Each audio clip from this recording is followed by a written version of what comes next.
Hi, everyone. Welcome to Dear Hallmark. My name is Dara. This is the space where I like to nerd and geek out over Hallmark Channel movies, TV shows, and stuff.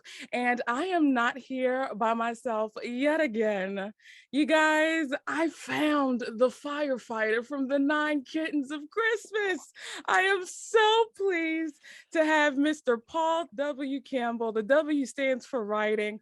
Mr. Paul Campbell, how are you doing? I'm doing great. The firefighter from Nine Kittens. That's really funny. Mason was his name, uncredited, I think, as Mason. I don't know. Mason. Yeah, Mason. Hey, that guy had a name. So Mason in the house. Well, what? What? Oh my God. First of all, can we talk about that? How Uh-huh. how did that cameo happen? I got a call from Randy Pope, who's like the head of Hallmark, the head of production over at Hallmark, and he's like, "Hey, you want to come do a cameo in one of our movies?" And I was like, "Yeah, obviously." And he's like, "Great. You want to be a firefighter in Nine Kittens?" And I was like, "Okay, that's great." Simple And enough. yeah, they had originally it was written like he was a bit more of a character in the movie, and you Oh. see him. They like he had a couple other scenes, and I was like, it only works if it's just one quick thing and it's a Hmm. quick reveal, and then it's like, do I know you? Do I know you? Right. Okay, I gotta go. And that was it. And they're like, great, just do what you want to do. I loved it. And I know Instagram yet again blew up because of the cameos that we've been having from my cousin Andrew Walker in Is he your cousin? He, I listen, I looked on hallmarkancestry.com and I found it to be true. He's my cousin. And funny enough, I found out you are too. Breaking news. Paul Campbell is also my cousin, which is it's crazy. It's I feel crazy. like if you look at the Hallmark ancestral tree, it's not a very big tree. It's like, oh, they're brother and sister, and they're married, and they're cousins. Like, it's a really close knit family. A lot of states are like, we don't recognize that tree as legal. Yep. Um, but yeah, I get it's a tightly knit community, sure. So I'm honored to be your cousin. Oh man. I'm honored for you to be my cousin because when I tell you an unexpected Christmas blew me away. And this Good. isn't your first Hallmark movie that you've written. You've done Christmas by Starlight, which is also one of my favorites, opposite Kimberly Sustad, Queen. And you've also co-wrote on one of the newest ones, Christmas at Castle Hart, which just premiered last weekend. And then you also did Wedding Every Weekend, correct? Did you No, I did didn't not write that write on one? that. The Okay. the other one that I wrote on was Sunset and Romance. That was the first movie that Ah. I sold to Hallmark, and then they went through three different sets of writers on that project before I Mhm. finally said, "Give me the script." And I don't get any credit for it. There's no Paul Campbell on the writing credits, but I did a full dialogue pass on that one. The story was we were like 4 days out from shooting, and I was like, we can't these the characters are not real people. We need to write some real stuff. So Yeah. I did a full dialogue, and I was sort of writing as we went. I would write like the first week, I was writing just in advance, whatever the first week was, and then when we started the second week, I was writing that. It was a little chaotic, but Yeah. it worked. Yeah. Has writing always been a thing for you? Because we as Hallmark fans mostly know you as an actor. And then now we're seeing you like flex this writing muscle, which is amazing. Has writing always been something that's been in the background that's now coming to the forefront? Or talk about that a little bit. No, it hasn't been. No, I won't talk about it. I'm not here to talk about myself. Right. Um, no, so I got interested in writing. I was on a comedy series in Canada, and in 2014 and 15, we did 2 seasons. And I had an idea for a half-hour comedy that I sold to a Canadian network, CTV, which is like Oh Canada's yeah. biggest network, Yeah. Canadian television network. And we developed three scripts for that, and I really, really enjoyed the process. And then when right around the same time, I started doing Hallmark movies, and I think it was just this. I've always operated by the idea that I could do anything until somebody tells me that I can't do it. So Mm, with acting, with writing, with whatever, I was like, well, I think I could probably do that. And if nobody tells me that I can, I'll just assume that I can and keep doing it. So mm. I was talking with Elizabeth Yost, who's she's a senior VP at Hallmark development. And I was like, hey, I have some ideas for some movies. And she said, great. We need Easter, we need weddings. This was right when Hallmark was getting into seasonal stuff. So like 2015, they were branching into like really like dedicated seasonal stuff. And she's like, we're gonna start doing summer movies. And I was like, say no more. I think I can come up with something. So I hung up the phone and I spent like 2 hours just going, what would be a fun summer movie? What do I want to do? And I emailed her back. I was like, I got an idea for a summer movie. And she's like, great. This is fantastic. Let me put it through the thing, through the filter. And then 6 months later, she emailed. She's like, well, good news. We're going to make your movie. So I was like, oh yeah, I guess I can do this. And they didn't let me write on it, because I had no prior writing experience. But then I did God Wink Christmas with Kim Susted, and we were like, let's write a script, and we'll write it on spec, and we'll just show them that we can write a script. So we wrote Christmas by Starlight and walked in, and we're like, hey, you want to do a Christmas movie? Here it is. And we sold to them. They're like, great, we love it, we'll buy it. And then they completely dismantled it. We went back to the drawing board. And it was a 2-year process of developing that idea. But I think just writing the spec and saying, you can't argue that this is a script that we can write. And, so give us a chance. And then fortunately, they kept us on it right to the end. Oftentimes at Hallmark, if the process is going a little slower than they'd like, they'll take writers. They're constantly shifting writers around, like, oh, you did a really good job. You got it up to here.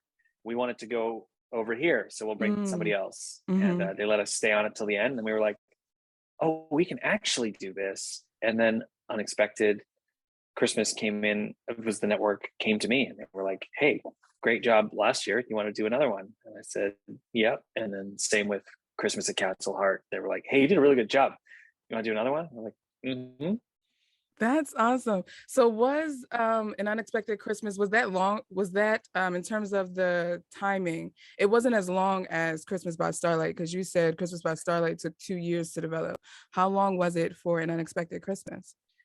Well, An Unexpected Christmas, I think they already had that movie slated for production. Like so Hallmark, often what they'll do is they'll look what they have on their development board, and then they'll go, okay, we think we're going to make these 40 Christmas movies. What stage are they at in terms of the script, and how ready are they for production? And then often they'll work backwards. They'll go, okay, well, we know we want to put this movie in November, whatever, 27th.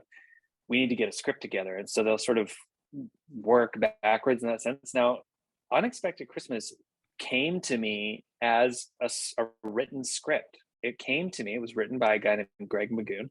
Oh, wow. And he had done a really lovely job. Yeah. He had this idea, and he did a lovely job. And Hallmark had asked that he walk it back to the outline phase, which is sometimes what they'll do when they want to dismantle a script and look at pieces of it that they really like. They go, great, he wrote a spec. Now can you write an outline so we can develop the outline a little bit? And he wrote an outline, and they said, you did a lovely job. We think we're going to take it somewhere else. We think maybe there's somebody else that could execute this a little better. So they brought it to me. And what happened with that project was, over the course of developing the outline and starting to really try and look hard at the emotional journeys that can justify this lie, because it's a really tough lie to sell. And if people are not familiar with the movie, it's this guy is hiding a broken relationship from his family. He's pretending to be together with his ex-girlfriend for their sake for a week for Christmas, so he doesn't ruin Christmas. And what was missing was how to plausibly and emotionally justify the depths of that deceit, because it doesn't work if you don't have an emotional justification, and it wasn't there in the script. So as I started to go, like, who is this guy? How broken is he? Why is this lie important? The story that was written that came from the previous writer just disappeared. None of it worked. And so we walked it right back to the log line, which was a couple pretends to be together over Christmas for the sake of his family. And I went, okay, we got to start from scratch. And we just literally started from word one and reinvented the whole world and the characters and who they were and how they got there. And it's a it was a really challenging process. It took 6 months for me. It was 5.5 months, 6 months from the day that I started to break the new outline Mhm. to the day that I handed in the final polish on the script. And it was like a hard 6 months. Mm. It's Because every funny. time I would try to, oh, go ahead, go No, ahead. you go ahead. You go ahead, cousin. I I'm was just saying, sorry. every time I would, try to like justify this lie and find pieces, we'd have to dig further. And for her too, for Emily's character as well, to really justify emotionally why she would agree to stay in that situation, Yeah. having had her heart broken and put herself back into such an uncomfortable situation. How do we raise those stakes? And especially if we want it to be funny, the stakes have to be so high. There has Yeah. to be so much conflict, so much internal conflict, external conflict. If the stakes aren't like way up here, none of the comedy works, because Mm. no one's trying to constantly dig themselves out of things, or like there's nothing to lose. And if there's nothing to lose, it's never funny. You got to make it like the more they have to lose, the funnier every situation is. Man, that's a quote right there we should put on a shirt. There's Put on a nothing to shirt. lose. Nothing is No funny. champagne. No, yeah. When there's nothing to lose, nothing is funny. Nothing is funny. So what I was going to say was it's funny that like watching An Unexpected Christmas and then watching Christmas at Castle Hart, I could then hear your voice in the writing because of how punchy the jokes were. And personally, because I'm still new to the Hallmark movie space, I haven't seen Lacey act in that format before. So it was very refreshing to hear her say those lines, deliver those lines the way that she did. So how was your process with Christmas at Castle Hart? Can you talk about that a little bit, because you co-wrote that one? So I can Mhm. imagine that one was a little bit different than your process for An Unexpected Christmas. Not really, because Mm, the way that it was co-wrote was that script came to me again in the same way that mhm. Unexpected Christmas did. They said, look, Lacey wants to do something a little different, and we have a really lovely script, but Yeah, she wants to be funny and she wants to have a bit of bite and she wants to, yeah, all these characters, we want to sort of raise the stakes on all sides, yeah. and add some humor. And it had been written as sort of a very traditional, like sort of rags to riches Hallmark story. It was very sweet, but the Mhm. stakes weren't there emotionally, so there was nowhere for these characters to go, and there was no Yeah, conflict for the characters. So I took it and again, like, broke the characters right down to the beginning and said, okay, who are these characters? Who are the sisters, first of all, and how low have they sunk? In the original version, Lacey was a successful party planner that worked under this Paige Monahan character, and she just wanted to be running her own events, yeah, right? So she yeah, goes to Ireland and she's already an accomplished wedding planner, and I was like, or event planner, and I was like, well, that doesn't give her anywhere to go because her life is already good. yeah. What if she's a waitress and she's broke and she gets fired? She gets Mhm. fired off. Her and her sister are out of work. They have no money. They have no relationships. They are two broken women. They have no parents. Like in the original, their parents were still alive. And I was like, Mm, we need to start them from zero, yeah, so the stakes of needing to go to Ireland, needing to find family, needing to find a sense of belonging is what they have to go and do that. And if they don't, their lives are garbage and they're emotionally broken. So there's the scenes as written, actually, that in in the draft that I turned in, I mean, they're in their apartment sobbing, and the mm, two girls, and they sort of softened it a little bit for the final production, but mhm.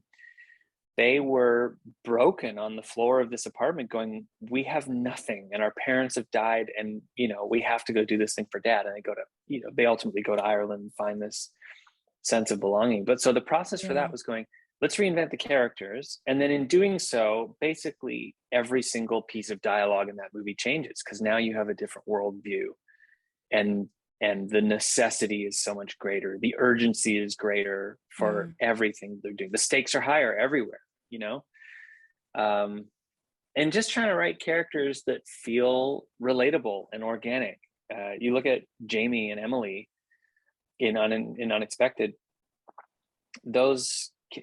Jamie is a very relatable character. You know, he's got this fear of failure, and he's got a fear Yeah. of not being good enough. How many times in relationships do we feel that? Like, what if I can't keep up to my partner? What if I'm not enough? Right. It's so universally relatable, and he comes from this place of being kind of broken and just needing something but not able to articulate it because it's so hard to be vulnerable. And I think that's a thread we see in a lot of these characters. In a lot of the movies where those emotional arcs really work, it's this fear of vulnerability. And ultimately, when you are able to be vulnerable at the end, that's when the magic happens. You know, you finally open up. But it's writing more than just like, oh, well, if the party doesn't come together, I'm not going to get the promotion. Like, nobody cares about that. It's, if I can't maintain this idea of the world, everything being perfect, if I can't keep this facade up, my family sees that I'm a fraud. My family sees that I'm imperfect. Yeah. The world sees that I'm imperfect, and that's Yeah. an impossible thing to admit to yourself, let alone to have the world see. And that's sort of where we were coming from with both of those, with Castle Hart and Unexpected. Is like, it's really tough to be vulnerable and leave yourself open to failure. Sure. Sure. What would you say, if you had to choose, was like your favorite scene that you wrote, like as you were writing? Either it just made you were chuckling the whole time while you were writing, or you thought like, oh my gosh, this is going to be very beautiful played on screen. And you can call from both movies if you want. And Unexpected, I love the oh man, I liked a lot of those scenes. I really liked the scenes with Tyler's sister, Yeah. in the shed, Yeah. and she's such a great character because she's just no nonsense. She's a little broken herself, but she comes from a place of experience and love and wisdom. And I really liked those scenes. There was one exchange, one dialogue exchange in the movie that I liked a lot. I also really like the scene with the grandma in the Yeah. study where she goes, life is messy, and you're good enough as that's where the beauty is. There's beauty in the mess, was such a Yeah. nice sort of sentiment from grandma. But there's one really silly exchange. Sometimes I find myself writing really specific comedy rhythms, and like there's a real musicality to what I try to. There's a certain scene that almost feels like stylized in a way that maybe is incongruous with the rest of the script, where you go, there's a real rhythm here. And there was one exchange when Emily and Jamie are shopping on the street, and it goes, I don't know, they did a really good job of it, and they made it sound organic, but in the script, it's a tough run. And she goes, shopping for anyone in particular?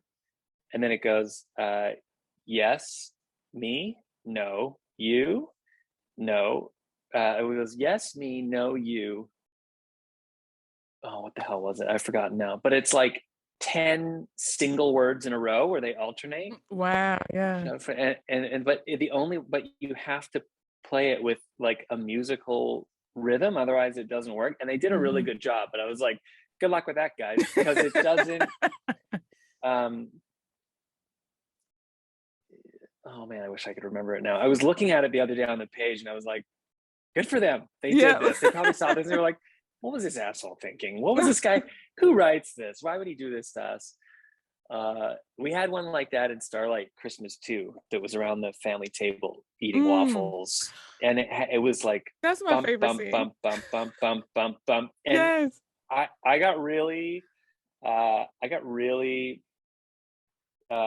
protective of that scene when we were filming it, because I was like, guys, this scene has to sound a certain way. I'm not going to direct anybody any other time, but we have to say the lines with a certain cadence for Mm-hmm. the comedy to work. And they were all like, can you just shut up and do something? I'm like, no, I'm very protective of this one thing. With Castle Hart, there's a couple really fun scenes. I like when they first meet Aiden in the bar and he's kind of taking the piss out of them about, are you looking for leprechauns? Right. And Which is yeah, so there was that. snarky. Yeah, he's like, you're like, what a dick. That was a really fun scene to write. And there was another good musical one in there where she goes, there was the sisters saying their names back and forth, and it was that da da da, Mm-hmm. and then the valet says her name. What they didn't do was she's supposed to respond one more time in that run, and they cut it for some reason, and I don't know if they cut it because it got too silly, but Mm. they did chop that down. Maybe they're like, what's this guy doing? You can't. It was almost like, again, it was like, are we making the same movie? In this moment it was a little stylized, but I like writing little like gauntlets for writers to run through and see if they can, or for actors to run through and see if they can do it. It's fun. See if I can So trip them up. I'm curious, like between Christmas movies and non-holiday content, your approach to writing, like even though you've only done one with Sun, Sand, and Romance, like do you look for, because I told you this in the video, I hope you saw that we'll pay you in Monopoly money or jelly beans or crab legs. I don't know what we have to do, but if you want to write more non-holiday content, I would love to see what that would look like coming from you. Like, is there a different energy, for lack of a better word, that you feel like you would put towards holiday content versus non-holiday content, if that makes sense? It depends a little bit. It's more the network. They are really Mm-hmm. trying to move into like the tone of what Unexpected Christmas was. And Mm-hmm. so much of that you'll see, like if you read Unexpected Christmas and you read Christmas at Castle Hart, the scripts on paper read very similarly in terms of banter and dialogue, but you go, one feels very different than the other. You can still hear the dialogue, but in terms of performance and delivery and just general tone of the movie, they're two totally different movies and two totally different styles. Mm-hmm. So a lot of it comes down to what the network wants. In terms of the content, I don't know that I necessarily have freedom to write something a little more broad or a little more akin to like a really traditional rom-com with big Mm-hmm. comedy beats Mm-hmm. in one or the other. They're not necessarily looking for real rom-coms in the non-seasonal and then like lighter rom-coms at Christmas. They want generally to go in the direction of rom-coms, or at least have a portion of their movies really lean into that territory. It just comes down to who the executive is in charge and what the team is putting together.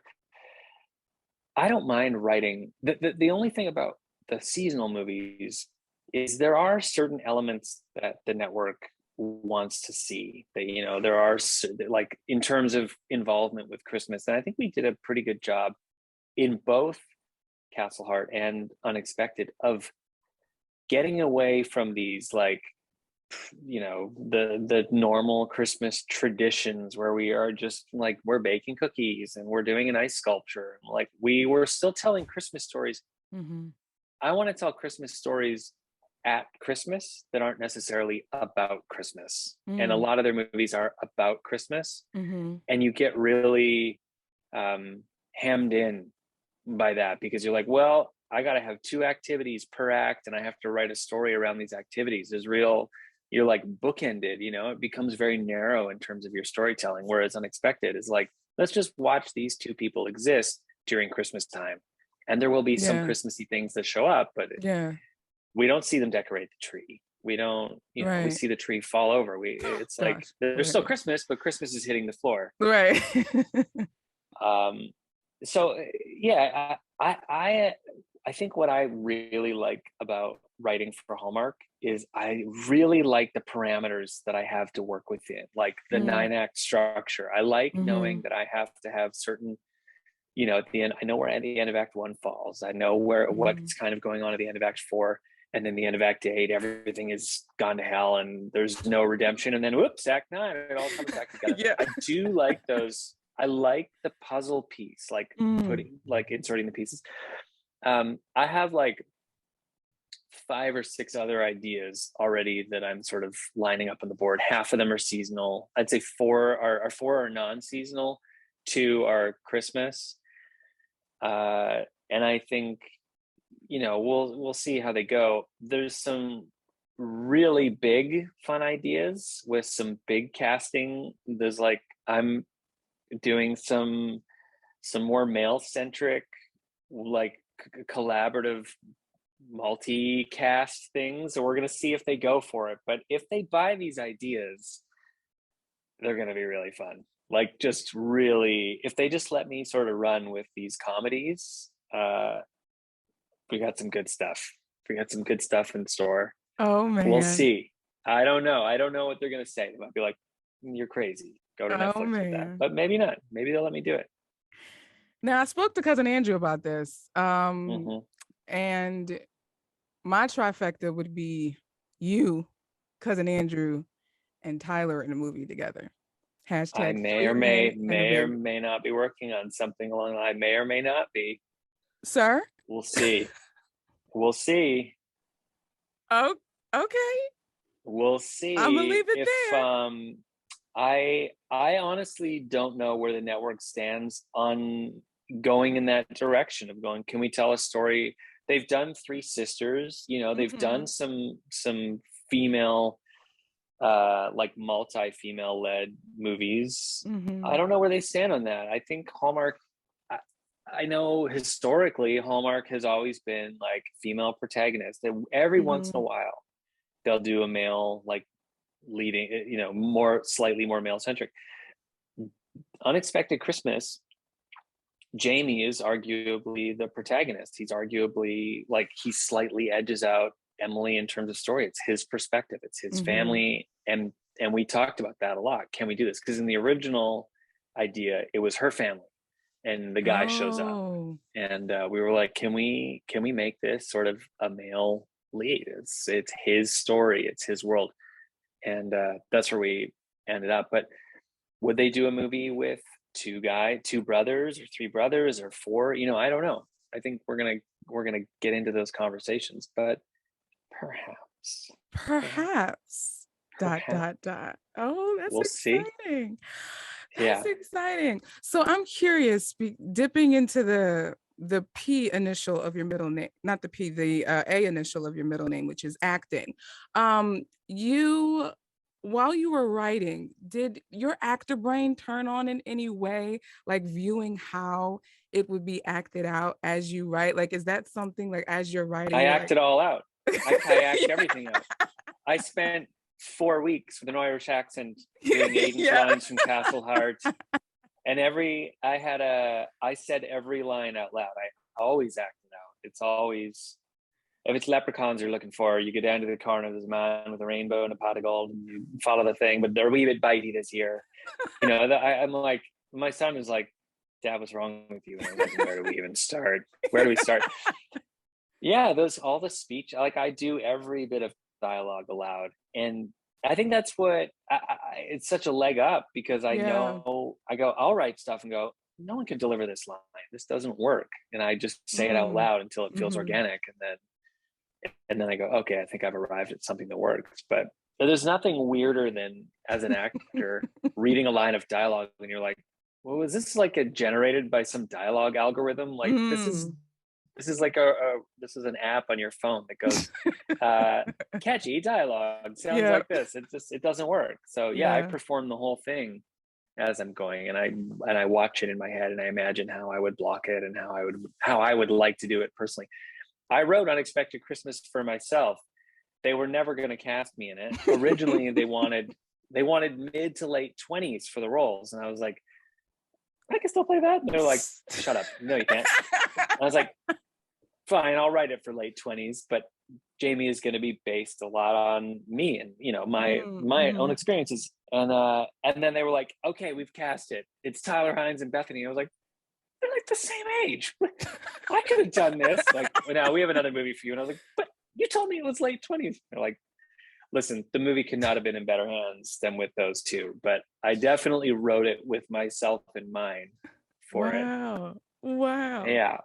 Now, like juxtaposing acting and writing, which would you find is more challenging? Like the writing process of writing a script or preparing and going through acting out, like just acting in general? What would you say you found more challenging, or does it depend on the movie? Depends on the movie. Mhm. It's hard to say. Like with Hallmark movies, the acting, the again, like the parameters of where you go emotionally in terms of the intensity, like it's all pretty close to center, right? You're not Mm. you don't have these massive emotional breakdowns. You're not like abject terror. Those far reaches of the emotional Yeah. spectrum are really Yeah. tough to live in for prolonged periods. Yeah. So the acting isn't particularly difficult. It's fun. It's a lot of fun. I've also been doing the acting for so many years. It just comes a Mhm. lot more naturally. Yeah.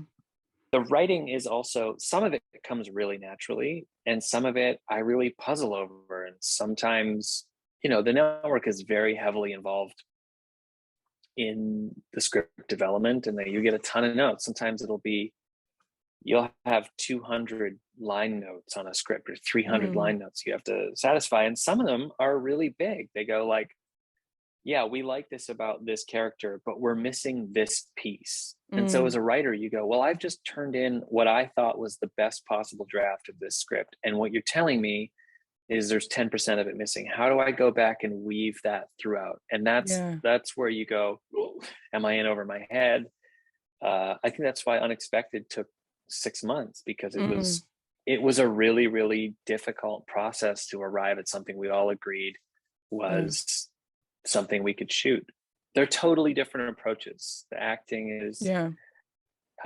such a different preparation than writing, but I would say right now the writing is more challenging for me because I'm Mhm. new at it. Yeah. I've really been doing it for 2 years. Uh, Completely. And yeah, that's the learning curve is steep. I'm getting better and I'm getting faster, and I'm figuring out the things to look for preemptively. So I go, Mm. I don't want to get that note anymore. I'm just going to make Right. sure I include those things right off the top. So do you think there are other genres that you see yourself writing in? Whether it be outside of Hallmark, or do you see yourself, if we were to stay inside Hallmark, maybe doing a Hallmark movies and mysteries? Like, do you see yourself writing out in a different genre?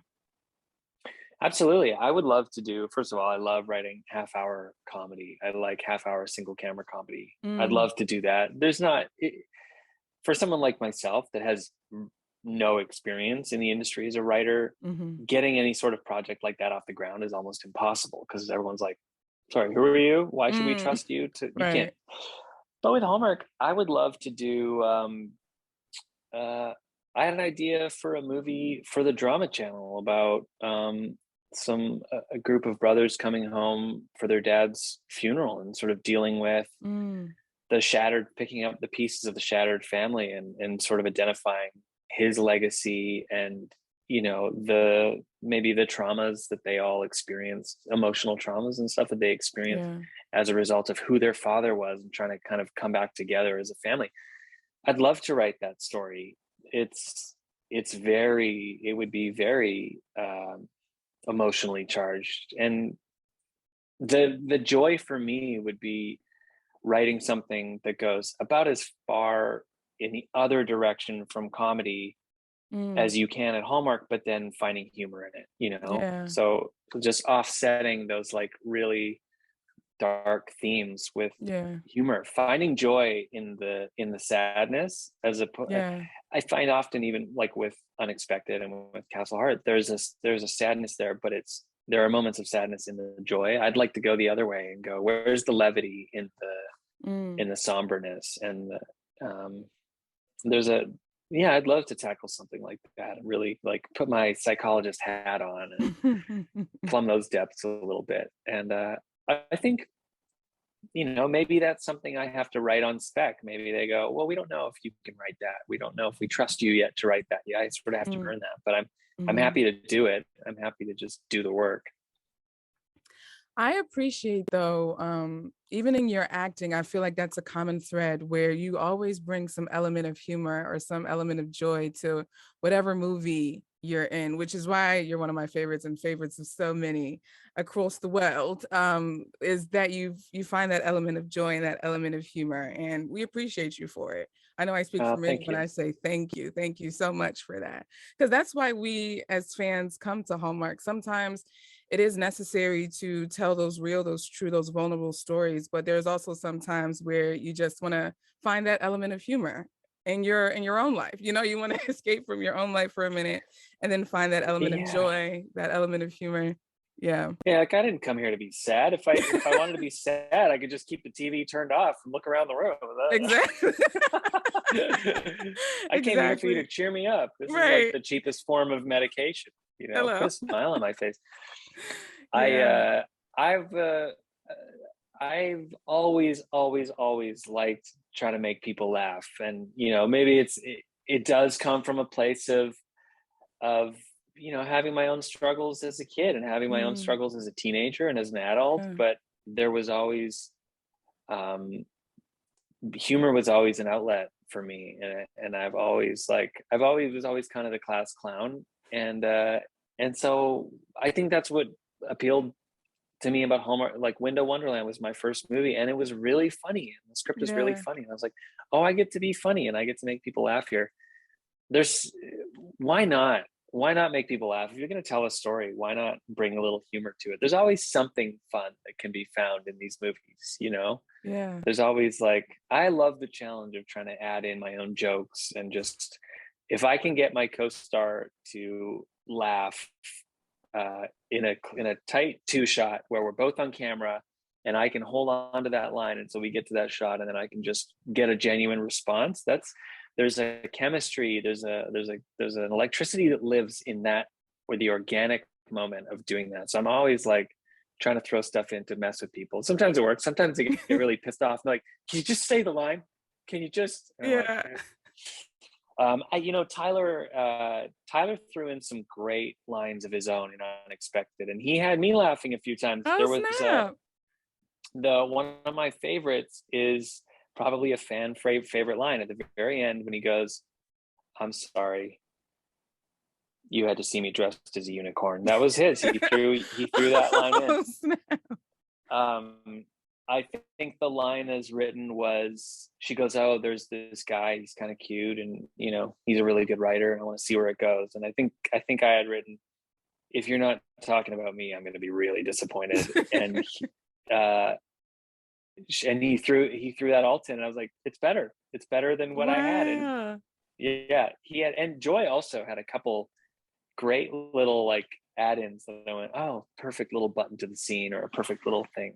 That's what, when you get great actors like that in front of a camera, they know those characters better than the writers do. Those two worked Mm, really. We had a lot of conversations over the course of production where they would challenge me on stuff, mm, and we would work through emotional thing and go, why am I saying this? Where is this coming from? And they were like mm, really prepping it. A lot of actors will just show up and sort of phone it in, and they were like, mm. you can see it in the nuance of those performances. They Yeah. they really, really cared about those characters. And I think that they do that in all their movies, which is why they're so popular Yeah. at the network, because they really work. They come in as like artists, and they try and they really do the work. Yes. Oh, man. Well, in closing, Sir Paul of Campbell, is there Hmm. anything you would like to say to any of those listening and or watching? Anything at all you want to leave the listeners or watchers with, whether it be about the holidays, about anything, anything you want to say?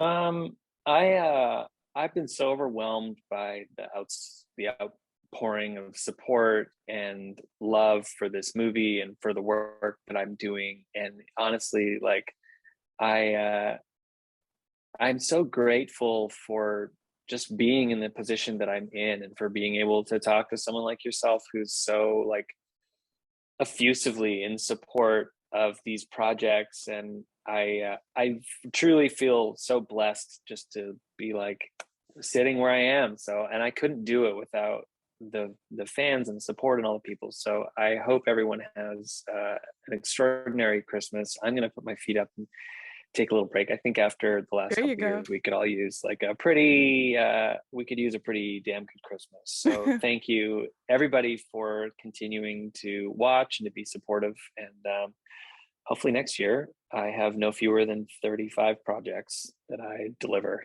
All right, it's on record. You heard it here first. So if No, you no, get no, no, anything no. that no, you can't hit the delete button on that one. So All right. if we see 34, we will riot. No, but All right.